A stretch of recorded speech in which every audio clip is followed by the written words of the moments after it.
Potential और traits and also known as personality dimension. ये भी एक तरीके की है, आप कह सकते हैं कि इमोशनल डायमेंशन कह सकते हैं आप। जो इमोशंस होते हैं उनके हिसाब से भी बिग फाइव थ्योरीज को डिफाइन किया गया है यहाँ पर, कि उनके हिसाब से लोग कैसे कैसे होते हैं या किस तरीके की पर्सनैलिटी उनकी डिफाइन की जाती है। तो लेट्स स्टार्ट। तो फर्स्टली है open next to experience. They appreciated art. जो एक्सपीरियंस वाले होते हैं, ऐसे लोग जो होते हैं वो आर्ट जो होता है उसको अप्रिशिएट करते हैं, expresses high emotions, perform adventurous activities. Adventurous activities perform करने में अच्छा लगता है। Unusual ideas, curiosities, variety of experiences. तो इस टाइप के जो होते हैं नए नए एक्सपीरियंस को करने के लिए तैयार रहते हैं ये लोग। ठीक है, जैसे कि आप आर्ट को अप्रिशिएट करना देखिए, experience high emotions, perform adventurous activities. कई लोग डरते हैं, कई लोग करते हैं। तो इस टाइप के जो कह सकते हैं कि जो पर्सनैलिटी होती है, या जो हम बात कर रहे हैं ओपन ये बिग फाइव थ्योरीज की, तो ये भी उसी से रिलेटेड है जो हम पर्सनैलिटी के टाइप्स की बात कर रहे हैं। तो ये इमोशनल बेसिस पे है, आपके भावनात्मक बेसिस पे है ये।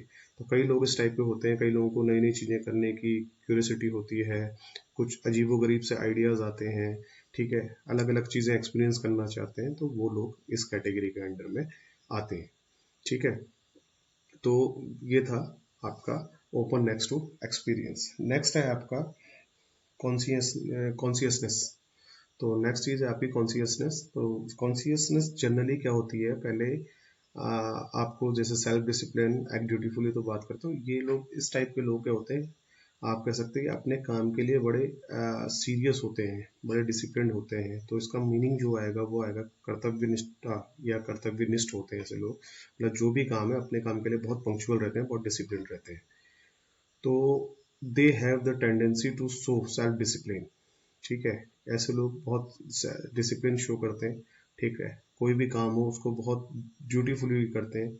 कोई भी उन्हें काम दिया जाता है तो फॉर्मली नहीं करते हैं। अगर उन्हें कोई ड्यूटी दी गई है या उनको कोई रिस्पॉन्सिबिलिटी दी गई है तो उसको बहुत ही ड्यूटीफुली या बहुत ही अच्छे तरीके से उसको परफॉर्म करते हैं, and M to achievement.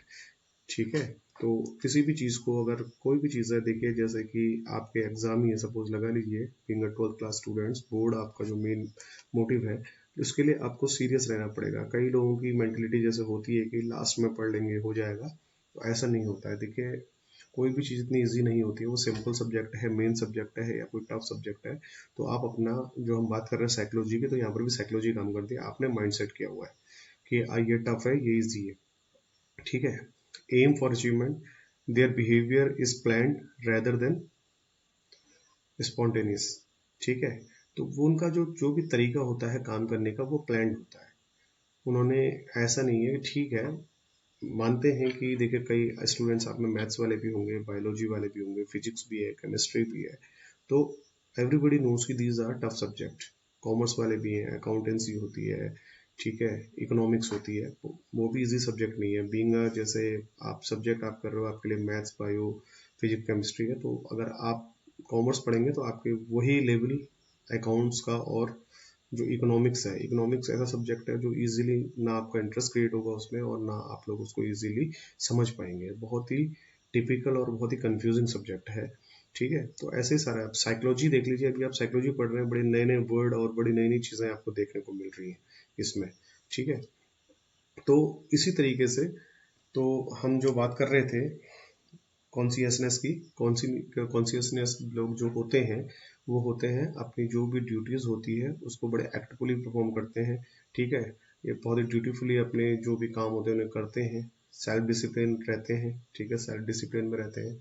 M to achievement, उनका जो एम होता है, जो भी उन्होंने सेट कर रखा है, अगर किसी काम को डिसिप्लिन में रह के करेंगे या ड्यूटीफुली अगर बिल्कुल तरीके से कर रहे हैं तो डेफिनेटली वही करेगा जिसको कुछ अचीव करना होगा।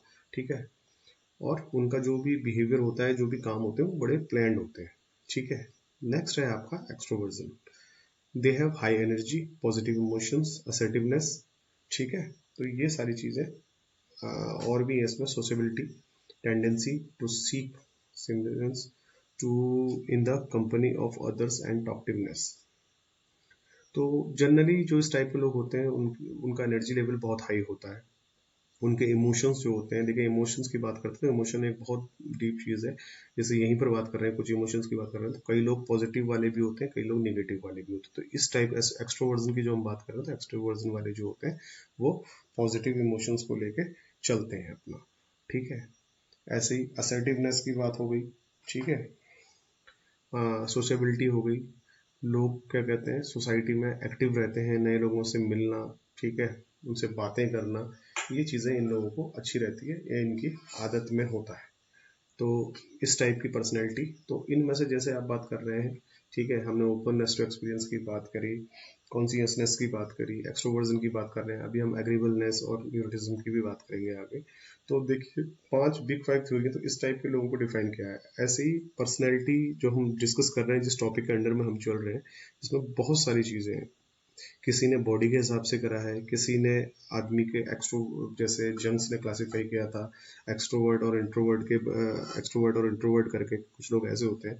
तो यहाँ पर हम जो बात कर रहे हैं दैट इज इमोशनल डायमेंशन की। इमोशनली डायमेंशन की पर्सनैलिटीज किस टाइप की होती हैं, अगर जो आप इन चीज़ों से आप लगा सकते हैं, अगर आप इन्हें पढ़ रहे हैं तो आप बता सकते हैं कि किस टाइप का इंडिविजुअल है, इसकी पर्सनैलिटी किस टाइप की है, अगर आप इमोशनली उसको जज करना चाहें, ठीक है। नेक्स्ट है एग्रीबलनेस, प्रोसेस द क्वालिटी ऑफ कंपोजिनेट, ठीक है, cooperative towards other, helpful nature, helpful nature होता है इन लोगों का, ट्रस्ट अदर्स, ये दूसरों पे विश्वास कर लेते हैं, हेल्पफुल नेचर के होते हैं, ठीक है।